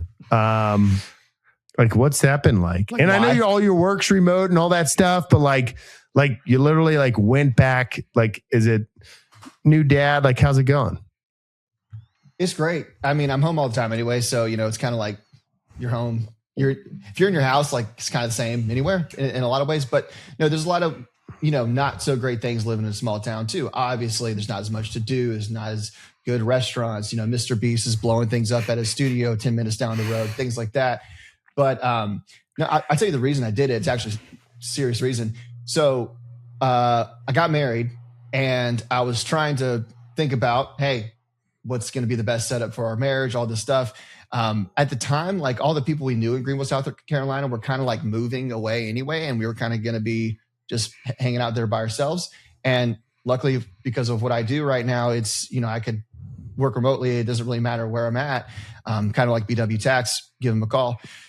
So I actually had a thought of, hey, we're just getting married. I know that my parents struggled in their marriage. They told me this when they were living in Indiana by themselves. And they say it was really hard because we were so isolated. It was just those two. They didn't even have very many friends there at the time. And they went through a really tough time. And they told me growing up, they're like, I wish I could have just talked to some family or some older person and said, hey, I've got all these stresses going on. I got a new kid trying to finish school, we just moved into this house. We got to fix up. And, it turns out we're like arguing a lot. And they're like, I wish I would have like had family around this, like, okay. Yeah. Talk to you. Yeah. Yeah. They're like, of course you're stressed and like bickering more, like, dude, you're in a hard time of life. Right. And so I was thinking about that and I'm like, man, new marriage, it'd be a good time to save money, to build relationships with the family. And man, what if, who knows, what if we have a kid or something like that? I feel like being by ourselves largely isn't a wise move. So I don't want to move to New Jersey, which is where my wife's from. So let's move to North Carolina for right now, just to get around family, kind of establish our base, save up some money, and then figure out what to do from there. Well, 3 days after we moved, there's a positive pregnancy test. And so, Ew. wow, talk about timing, right? And I will say there's been a lot of hard things. We miss going to a lot of places around Greenville, South Carolina. But man, having the family around, especially me being super busy with work, Kate being a new place, having a baby, it's been really, really helpful. We're really involved with the church around here that we have a lot of friends, a lot of family that goes to that church. So I'm actually really excited that we moved here. That's my take on it. I won't be here forever, but as of like starting your marriage and having kids and trying to get set up, I think it's a good move. Love it. Sounds smart. Did you level out your gym floor yet? No, I'm actually strongly considering okay, let's talk about this. I actually liked your answer. I'm actually considering doing the tray move, which is just, hey, why don't I just turn this 90 degrees and my problems are solved? Dude. That's the move. Now, the problem is one side is where I park the car. The other side, there's like these cabinets along the back wall. And I was like, well, the squat stand is gonna be like right in front of the cabinets. And it's gonna be hard to like open the cabinets and access them. Yeah. And then I thought about leveling a garage gym floor. And I was like, I don't even need cabinets, dude. What are cabinets? Yeah. I'll just pull my little squat rack out of the way and open the cabinets. That's normally the answer. I mean, I'm literally sitting in the garage that I opened my business out of. If you look above my head, if you're not watching on YouTube, you should. PJ, you gotta tell me why my camera's not working, but that's like the schematic of my gym right there. But it all started in here. Can you press in there? No. So I owned a R3 in here, and I did shim the platform. I could have faced it that way, but I faced it this way. And then I had 2 squat stands in the corner. And when I would coach clients or lift myself, I would take these squat stands outside. And I own some like really cheap ones. I don't know where I bought them from. It wasn't Amazon, but it's probably like ET Fitness or something. And I actually recommend that to a lot of folks, and we should make it a reel, and I'll show you a video of me like pressing 225 outside. But I would just take the squat stands when I need to press, and I would move them right outside, and they probably cost $100. And do they suck? Yes. Or were they good? Absolutely not. But did they allow me to not clean my press and like put them outside and press and take up very little real estate in my garage? Yes, they did. And it was very similar. It was the exact thing that we made in 2020 called the Captain. It was just like 2 little posts that you could move out. But yeah, I think the move is, if you can, face upstream. Sorry, I know I'm talking to Fisherman. Upstate. Upstate. Push up, face upstate of the garage, and then just wear a squat shoe, and you will lose a little bit, but like not that much, right? And that's the move if you can. Leveling mud, you don't want to do it. You're going to sell that house. You're going to have like 20. You don't want to do all that. Like you just face upstream, man. That's what I've always said. Yeah, I lost you on audio. I couldn't hear you. Yeah, I lost him too. Oh, can you hear me now? That's why they call it podcasting. That's why they call it podcasting. So are we good? It's okay. Are we good? Can you hear me? Did we lose Jeff too? Jeff, can you hear me? Yeah, I can hear you. Can I hear Jeff? Hello? No. Okay, Jeff? Jeff's here. I'm here. Yeah, PJ, can you hear me? And PJ, can you hear me? Is the little meter showing up, bouncing up and down when you talk? Real quick, Jeff, can you hear me? Yeah, nothing right now. Oh, I can't You tell. look good. Yeah. You do. Look good, feel good. Trey, you look good What do too. I do? Jordy, you look Hey, good man. also. You look good too, Jeff. Oh, I thought we were just complimenting each other. So Let's no one can hear me. Jordy, what have you been listening to recently? Ooh. Jeff sent me a new artist today that I've been Dude, I'll put that in the Slack. That yeah, video. you've been listening to good tunes recently? Dude, I'm gonna be honest with you. I've been listening to a lot of Rafi. I thought you might say something like Rafi. that. Yeah. Rafi. You know who Rafi is? He's like a children's No. singer. Oh, okay. Bro, you got to check out Rafi, like the old school Rafi. Yeah, Grant would Grant would love this song called "I Like you to Go hear me? Bowling with My Friend Bert." Dude, Oh. he was loved that song. Rafi in the Wiggles? No, this he I think predates. this is pre-Wiggles, dude. Predate Yeah, like I'm way not- like when I was a not little interested. kid. I went to a Rappy concert. Yeah, it's Okay. we've been listening to a lot of. Let's see. Yeah. I love. So that's Rafi. been- Can no one hear me?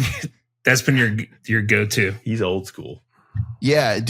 Oh yeah, we just run that constantly. His concert video. I Let's see. I'm trying to fix Grant's love it. audio here. Real on the fly producing. This is why they call it podcasting. This is why they call it podcasting. I've always wondered that, and now I know. Back. Hey, sometimes you just got to restart it as a military podcast, turn it off, turn it back on, check the equipment Get strand. the Jenny I don't Mac know what out there. happened. Yeah. It's amazing how Get much the that fixes gremlins. things.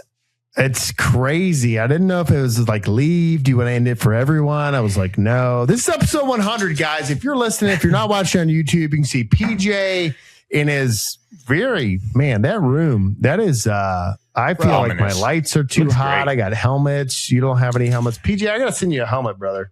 One of Dude, these I need helmets a is going to helmet. you. Yeah, you We- need a helmet. Well, this Yeah, is like send him this, the for send me. the It's Border like I Patrol can't be one. like a barber without a. It's like being a barber with a bad haircut, or Okay, like that's a strength That's coach, a strength coach, and you're not jacked. You know what I mean? It's like I mean, I'm gotta not have the jacked. I'm video, just bro. strong. Yeah. Relatively speaking, 500 isn't You only strong. deadlift 500? Or is Yeah, it? it's not That's a heavy. great question. Yeah, it's not heavy. Do a heavy deadlift. Well, PJ, we want you to ask us some questions, but first, 3. Do we have any slides we really need to hit? Because I feel like so PJ, I want you to know we're gonna pull back the curtain. We're gonna talk about 100 episodes. I just want to say that Jeff, and you have seen all this, PJ, because you're in Slack. If you're not in Slack, click the link below, join Slack, use code OK. If you're paying for Chat GPT somewhere else, you're actually stupid because you get all of Chat GPT 5 benefits mixed with Grok because the code we've written in. So if you're like political about Chat GPT or Grok, you get both. And you also get a bunch of lifting stuff. So if you don't want, if you don't want to join the community, but you want like a Mark Ripito style of like intermediate or advanced programming, and you also are paying for ChatGPT through Apple or whatever you're paying it for, you should literally cancel all of that, join the Slack channel, and just talk to Grandpa. And I know it has my own name, which I feel like I should change it so you don't think that it's like what I'm saying. But like we have written a lot of code into there for like lifting people. And if you're paying for something somewhere, you should join that. Anyway, with that said, PJ, I know you see the comments, but I'm going to say it anyway for the listeners, Mom. These guys are great at putting topics in, like episode 1 through 49. It's like they're just crushing it. 50 through 100, bingo. Man, Jeff helps. Trey, and Trey told me today on the phone. I talked to him on the phone today. He said, brother, I don't even text my wife back. And I said, well, Very yeah, but there's a lot of people wanting to talk to you about lifting, life, love. And I don't remember where I was going with that. Topic. Where was I It was going? great though. It was Something good while towards it lasted. PJ. curtain. Oh yeah, I was pulling back the curtain that they don't say much, but you do see that there were a few topics for this week. And Jeff, before we kick it over to PJ to grill us, what were the things that we needed to talk about this week? Briefly, we got to let PJ go to bed at some point. World Baseball You Classic. might have to repeat that one more time. Your audio was kind of. Okay. Yeah. Am I back? Yeah. Have y'all been watching any of it or just like following it through like scores and stuff? I haven't watched any of it. There's like 10-minute like game highlights that they're putting up on YouTube. Big fan of those. So gets all the high notes, if you will. I will. But yeah. I don't know what we opened up against Brazil, won that game, then played Great Britain or the UK, whatever Won they're that calling game. themselves. Won that game. Didn't start out great. Scooble gave up a leadoff home run. That was a little shaky. Yeah, but then Schwab hit a bomb. bomb, baby. And then we played beat Mexico. Beat Mexico. That was a good game, though.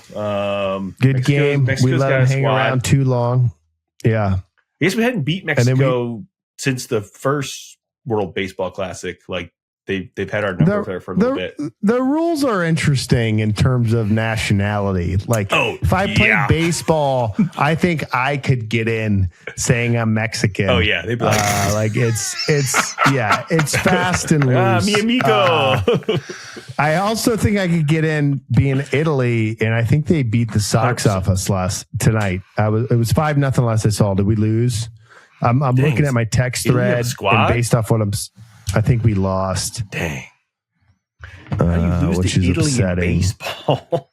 I know, right? It's embarrassing. Lose to him in coffee cups, but Italy stuns Team USA to put America on brink of elimination. Well, yeah, if you lose one game, you're on the brink. We're 3-1. Okay, Washington Post. No, New York Times. Even worse. Okay. Auburn. PJ say Auburn. Yeah, there you go. We just got to make sure Riverside catches it. There are a lot of very Italian last names on this team, though. That's true. Like Broggi. Yeah, they beat us fair and square, so I don't know where we head next. But go USA. We're pro USA over here. We're Team USA. What else do we have in the slide deck? Let me take a look. I kind of want. It sounds like. I mean, I know you had a drill weekend out, or we're out drilling. But there's some good stuff. Yeah, your buddy was out there on the East Coast.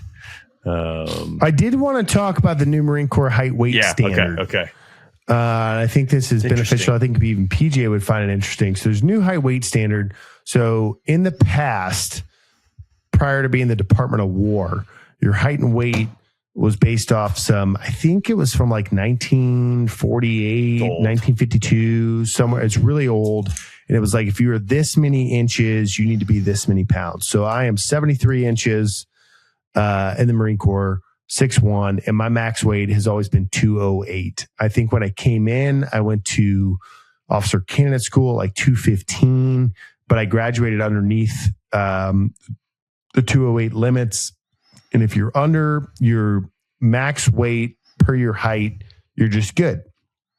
And you have to get weighed in twice a year.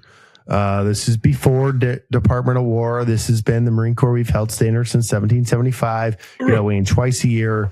You have an inches standard, and based off your inches, you have to do the weight. Then, if you're over the weight, you have to get taped and to figure your body fat composition. And the way that we tape people is also from 1952. And it is basically you measure the circumference of your neck and you measure the circumference of your waist at the navel. And you like enter a spreadsheet of your height and your weight, and they determine your body weight. So for example, the preponderance of my Marine Corps career, 14 years, I've been 6'1", roughly 220 pounds. And I usually tape out at like 12% body fat, which I think is ridiculous. I actually think I walk around at 15% body fat, but the Marine Corps tells me I'm 12%, and that's great. And you have to be under 18%. Well, now they have said, we just want to do your height and your waist circumference. And this year, and being the inaugural year, you have to record your weight, and I think they're just collecting data. So I was 73 inches. I was 216 pounds, and I was a 35-inch waist, if I remember. And you take your height and you divide it by your waist circumference. And Jeff, I'm going to need your help. You need to be under 0.052. Yeah, 0.52. 0.52. Yeah. And the other services allowed 0.55, which is funny. And the Marine Corps was like, nah, we need to make this harder, 0.52.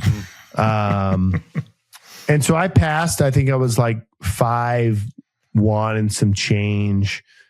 And then I was like, well, now I'm curious. I'm like in here and you're taping me. So I got on the machine. The machine told me I was like 14% body fat. I did the old school tape and they're like, you're 12% body fat. But it's really wild. So basically it's like, Jordy, how tall are you? 5'8". So how many inches? 68 inches. Is your waist 34 or larger? 33. So you pass. So basically it is, if your waist is half of your height, you pass in inches. Oh, got it. Yeah. And it kind of makes sense. And I was watching my buddies, Marines, go through, and everyone that passed or failed, it was like, oh, that makes sense. And so if you fail the new standard, then you do the old standard, which is neck circumference base and weight circumference. And there's like a chart you enter. And if you fail that, you can get on the in-body machine and do the body fat percentage. And if you fail all three, you go into BCP. But it's much different. Jeff, have you done it yet? No, not yet. Yeah, we did. It's like we did like height weight in February's drill after we did our PFT. And so I was like, okay, yep, we did that. And then, I don't know, it was a couple weeks later, they came out with the an new updated thing guidance, and they're like retroact or like, effective 1 January 2026. So it's like everybody's got to redo their stuff. So this is just solving for like jacked dudes, basically, because you could be just juiced out of your mind, have a tight waist, and then you're good, but you would fail the BMI test. Mm-hmm. Yeah, this is solving. I appreciate the joke. I know you're being funny, but this is. I'm not. Everyone I think, everyone has complained about the previous height weight standards. And I think this works. This is basically, it's basically saying like, if you're 5'8", you can have a waist of this big. And if you're 5'10", it doesn't punish you for big. muscle mass, basically. Right. Exactly. Right. Yes. Whereas in the past it did. And there was a stigma before of if you got taped, there was a huge stigma. And I would always laugh because it'd be like, you go to get taped and it would be like me. Well, if you went with the masses, there'd be fat people. But like, if you went with like Staff and O, it'd be like me and like 3 jacked black dudes who have very low body fat percentage, but they're jacked. So they're over their weight. And I would always laugh at them because if they didn't lift weights, they'd have a smaller neck. And so it's like, we're all standing there with our shirts off getting taped. And like, I have belly fat. Like I'm a white 33-year-old man at the time. Like I have belly fat, but my neck's big. And so like the reading would come out like Broggi's 12% body fat. And there'd literally be a dude there with a 6-pack, but he doesn't have a big neck. It literally has a 6-pack. And they'd be like, you're 16% body fat. And I'd just be like, this is the dumbest thing ever. Dude, yeah. The body fat calculation, you're just like, this is not correct. I don't know. But I think the new one's good. You like the standard? I like the new one. I think I do. Yeah, I think I do. I mean, I watched it in real time as 140 Marines went through the test, and people that passed or failed or were borderline, it was like everything makes sense. Like everything makes sense. The Marine Corps picked a stricter one because they're like, we don't want you to have a pot belly. Mm-hmm. The other services were like, we'll accept a belly. Yeah, I don't know. It's interesting. Trey's so bored. Is Trey frozen? Is my audio off? No, I hear No, I'm here. I got about half of what Grant said, so I was just like, He said Trey's bored. Yeah. Oh, no, other of course slides before we kick it over to PJ to interrogate us. I wanted to talk about my nads. Oh yeah, we got to talk about nads. I actually think PJ. I know it's late for him on the East Coast, and PJ, we're going to get you off here by 1 a.m. I promise. But I think I could see him placing an order for nads tonight. All good, bro. Look, I'm already in deep water. You know what I mean? What's another that's right. hour? Yeah, you know you're already in tall grass. You know, I'm in tall grass. What's taller grass? You're right. Yeah, I've always said that. Exactly. Okay, what are we talking about? Nads. Underwear. It's underwear. And honestly, there's nothing like super. It's just like a all organic, like cotton underwear. I don't know. Now. It seems like it's really well made. But I'll tell you, I don't like. I've been wearing like a full like synthetic polyester, like just like some of Patagonia's boxers.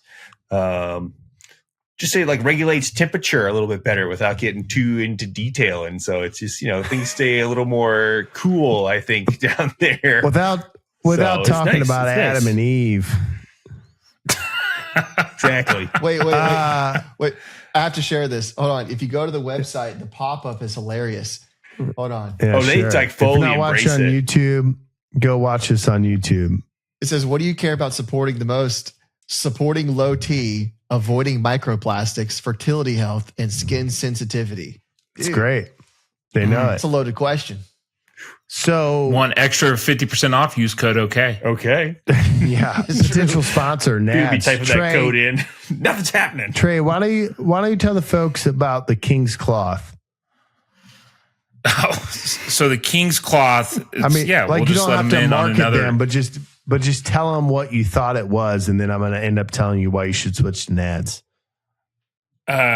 So King's Cloth was just an identifier, unless you're thinking of something else, that it was essentially all of Jeff's clothes that he owned that we would. No, but it was Lululemon.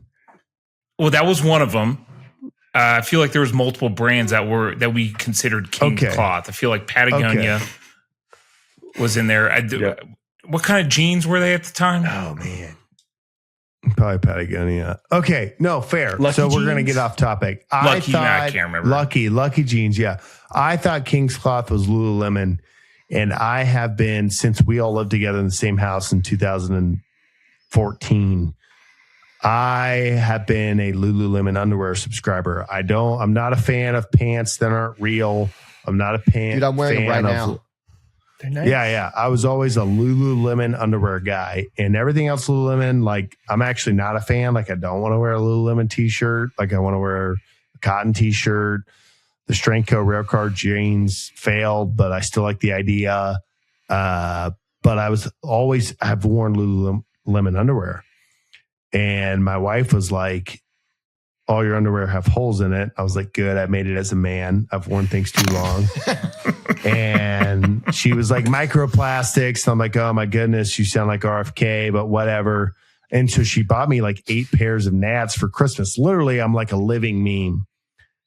And they came and I was like, this is so much better.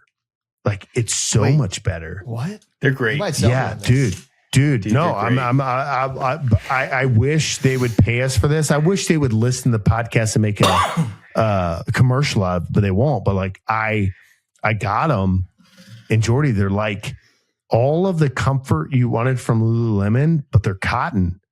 And I don't love that they're made in India, but I'm like still doing it. You can get them in boxers, you can get them in briefs, which is like shorter length, and you can get them in. I'm a boxer briefs sort of man. Yeah, you can get them in the longer ones. And I own 4 and 4. I'm all in, and I mentioned something to Jeff about it, and he was like, "Hey, what was the underwear you mentioned?" And I said Nads, and then I've been meaning. It has come across my mind a dozen times to ask Jeff, "Hey, did you end up getting the Nads?" And then this week he was like, Nads. And I was like, oh, he got him. And they're a game changer. Like they're actually. Well, it sounds like, so whenever we would induct a new clothing line into King's Cloth, we would have a Council of the Kings. Of course. And that sounds like what we need to do now. Dude, that'd be a great podcast. Yeah. Council of This the is Kings. officially, Nads is officially King's Cloth, correct? Ominous. 100%. Yeah. Okay. All right. Hey, it's in. Yeah, dude, they're you great. guys I feel like products. You guys sold me on the Heritage jeans, dude. Dude, they're great. Oh, yeah. Origin jeans. Dude, I'm not kidding. I bought them from the podcast. I was editing the podcast. Jocko, send us money. Check that out. Yeah. Dude, I'm wearing them right now. They're Literally. my favorite jeans I've ever worn. I feel like, Lucky Jeans out, Heritage in. Yeah. Yeah, Origin jeans. And I didn't want to love them. The fun thing that happened was while I was deployed, and I'm not a style guy, but like I came back and I was like, oh, we don't wear like tapered jeans anymore. We just wear like cool dads in the 90s jeans. This is convenient. And I bought a pair, and for off the shelf. So the railcar jeans that I wanted to sell, and I still want to do a strength co pair, were phenomenal, but you had to break them in.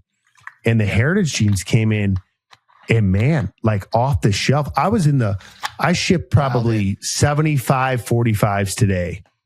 And I put on jeans this morning because it was like California cloud coverage. And it was cold when I left. And the sun came out, and I was like, I'm going to be dying. And I was not dying. Dude. Like it is, they're the best. They're Jocko. I don't like to plug Jocko. I don't want to not plug Jocko, but I just mean he's right on these jeans. It's great. I don't love the way the back pocket's cut, but that's neither here nor there. But yeah, I feel like Jocko's wearing them for a little bit before they ship them out. Like they're broken in. He wears every pair. I feel like he went to Iran, bombed it, came back, and then folded the jeans up and put them in a bag. I like it. Dang. Yeah, mine smelled like gunpowder. Yeah. Mine smelled like cordite. We got any more topics before we hand it over to Jordy? I know he's mad that he hasn't been on in 60 episodes. He's here now. What do we got here? I mean, we Abraham got a Lincoln casket flag. That's worth talking about. Okay, I do want to hear that one. Range safety class. We bumped to next week. We got a tip our hat to Lou Holtz. Yeah, so we got to pay respect to Lou. Yeah, for sure. Sure. The Abraham Lincoln casket thing, I forget what it was.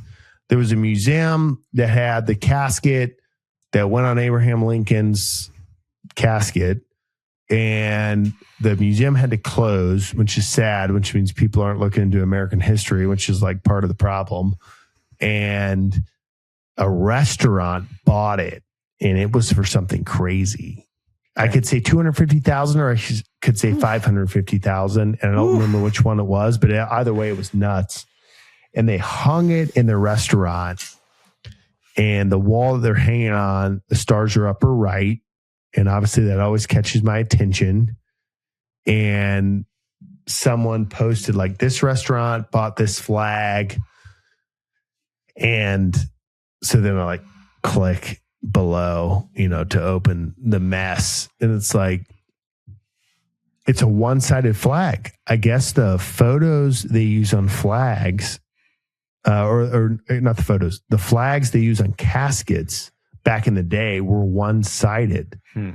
So there wasn't two sides. And so my thought was like, hey, restaurant, put it on the other wall. And you're focused right, but there's a lot of constraints to business. But then there was all these sub things for like people that say, why is this not in a museum? And it tells a story about the museum being closed. People that say this, and tells a story about whatever it was. People that say the stars are oriented incorrectly, and it said this is a one-sided flag, and I was like, oh, that's interesting. But yeah, it was kind of cool. I'm sad I forgot. I could pull it up, but. What restaurant was it? Like Jimmy John's or what? No, yeah, something like that. Pizza. I think it was Abraham Lincoln bulletproof casket flag. I mean, I'm not $525,000, so I was right about that. Oh wow! New York City Steakhouse. Here, let me see if I can share. I love that Tanner thought that I was sharing. I'm like, brother, that's all PJ. If PJ was on here, I don't know how to close this ad. There we go. There it is. It's coming. It's thinking about it. Oh, there it is. Oh, yeah, I see it. You see it? Yeah. That's there it is. Cool. Wow. Yeah. Who's the Keen Steakhouse. It's a matador. Yeah. Dude, he looks sweet, doesn't he? Look at that guy. That's a major if I've ever seen one. Put that guy in the Marine Corps. That's a mustache. Yeah. I don't know how to stop sharing. You stop sharing. Oh, good. Lou Holtz, Rip a legend. That's all I have to say. No. You want to be happy for a day? Eat a steak. Yeah. Tell another story, Trey. You got another one? I think that's all I got. He had a ton of quotes. He's very quotable. Yeah, he had a good one that was like something about your wife. It's like, leave your wife and your dog for a certain amount of time, or put them in the trunk of your car or something like that. Open the trunk and see who's happy to see it. It's your dog. I will tell you this. Lou Holtz, Vince Smith is one of the elders of my dad's church, still is to this day. I hope Cindy Smith listens. She's a good friend of mine and friend of my mother's. And Vince took me to my first game in, I think it was 99. So I would have been 11. And it was Lou Holtz's first year, and he lost every game. And he has a quote about that for the Gamecocks that's like, yeah, I know we're 0-11, but it's actually worse if you look at the stat line. But I remember watching the South Carolina band spell out Lou Holtz, and everyone yelled Lou. And then he had some greatness, beat Ohio State a couple of years in a row. But I had a poster in my room. I'm going to read it right now. And it's got the USC South Carolina type. It says, be accountable for your actions. Is this the right thing to do? Is this the best I can do? Is this the way I will want to be treated? Will this help me achieve my goals? How will it affect my future? Is this a risk I can afford to take? How will this reflect on my parents, players, and coaches of South Carolina? And he was like a huge part. And then he came to Paris Island. I'm like in high school, and I go to like see him speak. And it's just like, oh man, like I was actually, I think his funeral's Sunday, and it's going to be live streamed. I think it's this Sunday. But man, Lou is the man. And he, South Carolina is not a greatness by any means, but man, he turned a 0-6 team around to win 8 games and beat Ohio State. And without Lou Holtz, we never had Steve Spurrier. And it's not all about that. I more appreciate him as like a person, as a Catholic. Like, oh yeah, I was like super. I mean, and also it's like you're 90. It's time to die, right? Like there's like no love lost. I don't mean that in a bad way, right? Like I know it's funny, but I just mean like, you know, my grandmother's passed. They both like made it the full term, and but like I was like legitimately like, oh man, Lou Holtz passed. Big part of my childhood. Yeah. Wow. Notre Dame. Yeah. You should love that, PJ. He had a bunch of different eras. You know, he was Notre Dame coach, South Carolina, turned that around, and then like his like commentator career. Oh, there's nothing better so, like, than us being in high school watching him on what was it called, where he was like a judge? Oh, like it was like the college like it was like college post all the final. games. Yeah. Yeah. Him and Mark May would just like get into it. Oh man. So great. So great. Dude, Lou, great. Trey, I know you're from Texas, but you like Lou Holtz? Yeah, man. He's a character. Like, that's for sure. Like, that's I don't know. He's one of a kind. That's why I think that's what makes college football. Is you have these guys like Steve Spurrier, Lou Holtz. I don't know. Les Lee Miles. Corso. Lee Corso. You kind of Lane go through. Kiffin. That's kind of like what makes it. It's what makes it special. Yeah, Kiffin. Dude. Oh, I got a Lou Holtz memory. Ooh, hit us. This must have been like middle school. So I grew up a University of Georgia fan, like my like best friend growing up, big University of Georgia fan. His dad had been the team doctor for a little bit during like the Vince Dooley era. So they, you know, like big Georgia fans, season tickets. So I would usually go with him to a lot of games on Saturday. And then sometimes we would like be able to like go down like after the game and kind of like stand by like where like the locker rooms are. And I remember like Georgia beat South Carolina. No cameras, of course. We were there to make sure that the cameras got out, like didn't go in the locker room, or if they were in there, we pulled them out. Yeah, FBI directors just everywhere. PJ, that's why we needed you. And so I remember like peeked into, we're like 13 or 14, like peeked into the South Carolina, like visiting locker room, and like Lou Holtz is sitting in there after all the players have left, and he's just like smoking a cigar, like after a loss. And it was just like, Coach Holtz. So yeah. Legend. Good dude. Good Dude. Good Better dude. at coaching football. Good dude. All right, PJ, floor is yours, buddy. Oh no, floor's mine. I mean, you just say okay and walk off the set if you want. That'd be kind of cool. That'd be kinda cool. That'd be a strong aura, as the kids say. Hey. That's what Connor already did that. So yeah, Yeah, He's still here, Thunder. Connor. I literally was like, "Hey, Connor," and you just dropped the mic. Dropped the mic. That was crazy. No, I mean, I have some questions, but they're like boring, like fitness questions that I'm curious about. So I don't know if you want to go down that rabbit hole. Yeah, it's episode 100. We're just vibing. Don't worry, just PJ. vibing. As my producer, I'm filming 10 Marines in the gym tomorrow. It'll be uploaded by Thursday. We got plenty of content, so don't think about it from a business perspective. Just ask what's on your heart. Yeah. If the Okay, fitness so- questions are on your heart, I'll also answer them. Yeah. No. Okay. So I'll ask one. So this is a genuine question. So as a person who's trying to like stay in somewhat decent shape, you have to like.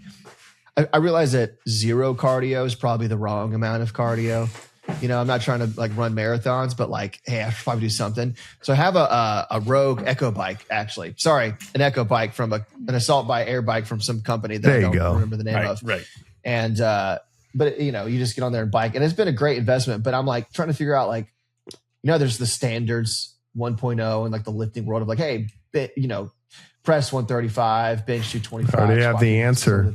Know where Like, you're what's going. like, is there like a conditioning standards that I like, hey, if I can at least hit this, I'm not 50 a terrible person. 50 calories in under 4 minutes. 50 cal under 4 minutes. Write it down. And That's a pretty that's intense. it's going to be very intense. And Yeah. you will find that the 4 minutes is equivalent to a 225 press. Or a bench press, excuse me. Oh. like very achievable, but you have to work at it unless you're just blessed. And in this department, you're not blessed.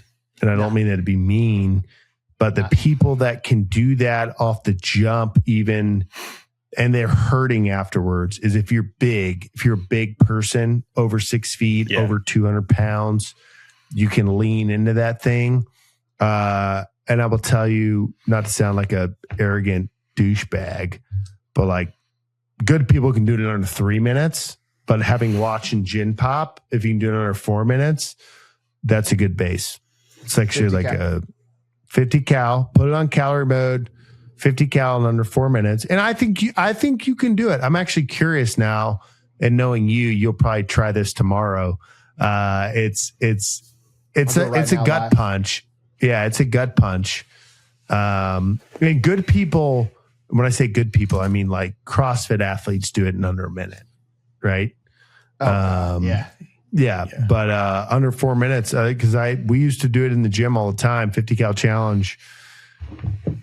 And man, a lot of people just wouldn't even finish because they go all out and the blood oxygen just gets sucked out of your body. Dude, and yeah. Jeff, you've done it before, I assume? Mm-hmm, mm-hmm. Yeah. That bike by that company, I think, is a great conditioning tool. That's a good bike. I love that. It's a good bike. We could say Rogue. Yeah. Rogue. Rogue. I don't make assault bikes. They make a great assault bike. I still like the Aerodyne one, but yeah, it doesn't matter. Put it on Gym It's Radar. overbuilt, but it's like nice, I feel like in terms of lasts cool forever. equipment, it's a good ROI, like in terms of how much space it takes up. You don't have to Oh, worry yeah. about, Mess 100. around with that. It's one of the preset buttons. If you have the older monitor, it's like the top right button, and it's like the 2010 intervals, the Tabata. It's like, so 20 seconds on, 10 seconds off, and you do that for 8 rounds. If you push hard on that 20 seconds, dude, you're crushed at the end of that. That's a brutal R.I.P. one. Yeah. I like doing that. Okay. And then I'll like fully recover. I'll let like my heart rate come all the way back down, and then I'll do the 10 calorie or the 10-second work, 20-second rest. So it's just kind of like it's good just like to hit it again, but it's like a little bit mentally it's easier because you're like, oh, okay, I'm only pushing hard for 10 seconds and I get 20 seconds of rest. So that's a good little combo, I think. That's interesting because it's like a different form of cardio. There's like different versions of cardio. And I was like, 4 minutes at that level of work capacity is like pretty intense. Yes. And then there's also the other kind of like, hey, I'm just going to keep going at a low pace for an hour. That's like a different form of it. Right. Yeah. I've been trying to do like 10 minutes on the bike because it's like, hey, I got 10 minutes. I can do something. So I'd either do like, hey, do 10 minutes and stay above this wattage, like 150 or 200 watts or something like that, like something decent. Or I'd do like an interval, like, 10 seconds as hard as I can go, 50 seconds over 100 or 150 watts, something just chill. I just do that. And that seems to be pretty good, but I'm going to try I'm trying to NLP my 50 cal. You know what I mean? No, Like you gotta go one. You gotta go one just off the cuff. Next time you want to do it and see what you get. And you can't tell me that because I'm going to do it. That's you gotta the do thing. it. You got Part to of do the it. fun. You got to do It's it. part of the fun. No. You actually got to. It's actually what I do to gym members is I want to do conditioning. I'm like, do a 50 cal challenge. And they're like, I don't want to do conditioning. Dude, I can't remember what this guy told me to do, but I was with my friend in Indiana and he made me do a challenge on the bike. And I was doing no cardio and I did it, but I could my quads spasmed. I couldn't walk for like 10 minutes. Like they were cramping bad. You're a dad now. You just are used to abuse. Yeah, you just kind of like just do it. It's fine. All right, that's a good answer. That's a good answer. Strong. Yeah. All right, PJ, you got anything else before we hand it on to Trey to take it down for a landing? Boy. Nah, I think it's nothing else for the group. Hey, good brief. Good brief. Episode 100 of the OK Podcast. We're brought to you by Mr. Helmet, Green Gridiron Green. We're brought to you by BW Tax. Tax season's here. We appreciate the listeners giving them a call. Make sure you tell them that you're coming from the OK Podcast. Okay. So that he can stop everything that he's doing, Auburn, and make sure that he handles your tax needs. Trey, this is the part of the show where you take it down for a landing. No, I would love to. I'm sure you would. It's late. Yeah, there. you stole a little bit of my thunder there, but yeah, this is. bad. I actually know the episode. This is episode 100 of the. Okay. Pretty good, PJ. Okay, we'll get it together. Maybe by next 100 we'll figure that out. Of the OK Podcasts, we'd like to thank our guests, multiple guests that we had on the episode today. PJ, always great to have you on. Tanner, love talking to Tanner. The biggest guest we had by far was 100% Connor. So glad that he was able to hop on and grace us with his presence for all of 30 seconds. Yeah, in the car, man. What a great guy. Good dude, better at podcasting. That's what we've always said about better Connor. at teaching special ed, I think. Hey, faked being a pretty good dentist there. He knows how to fake being a dentist. That is true. Yeah, he did. He had a good teeth. dentist. Yeah, he's ready for the dental rodeo. As Grant mentioned, we'd like to thank our sponsors. Episode 100, big deal. Green Gridiron Green. Get yourself a helmet. Visor, no visor, preferably no visor. Use the link below. Visor. Yeah, preferably no visor, but that's user preference. We make use the more link money below. if they buy a visor. Buy 50 am- visors. Buy all the going visors. to Just buy stand- visors. I will die on this hill and just say Principle, no love it. visor helmet looks so much better. Okay. Respect. You go to that link below in the show notes. Get yourself a helmet, big or small. They got them all. Like to thank our other sponsor, BW Tax. It's been a journey. We love having them as our sponsors, keeping the lights on. Tax season's coming around. Give him a shout. Use just say okay, and he'll drop whatever he's doing to make sure him and his team will get to you as quick as he can. Let me see. I mentioned the show notes. While you're down there in the show notes, go to the Slack channel, use code OK, give yourself a little discount. We all love talking to you on the Slack channel. All the We talk time. about lifting. We talk nonstop on there. They got never pretty ends. much any topic you can think about that is on that Slack channel. So hop on there. Love to interact with you. Most importantly, go to www.theokpodcast.com. You'll see the social media links that we have there. Give us a follow there. Constantly posting content there. We do, PJ. Do you have a social media account? I feel like you're pretty active on it. Yeah, you got a couple of them. Jordy _long. Go Look give at me that. a Follow. We'll talk about 500-pound deadlifts. Yeah, he's live right now. So I should PJ's film the always live. 50 cal challenge and throw that up. Yeah, you should. Yeah, just- We'll post on it's the just- OK Podcast. We're always hungry for content. If you're not throwing up in a bucket at the end of that, that's what we want to see. That's the feel good like I could do content it. we came for. Yeah. Jeff's live right now. Grant is actually live right now, I believe, on We X. are. So There's actually 6 yeah. people watching. whoa, I cannot believe that. Wow. No, I can. Shout Yeah. out those people. Five bots. Yeah. Bots and Jordy. Jordy.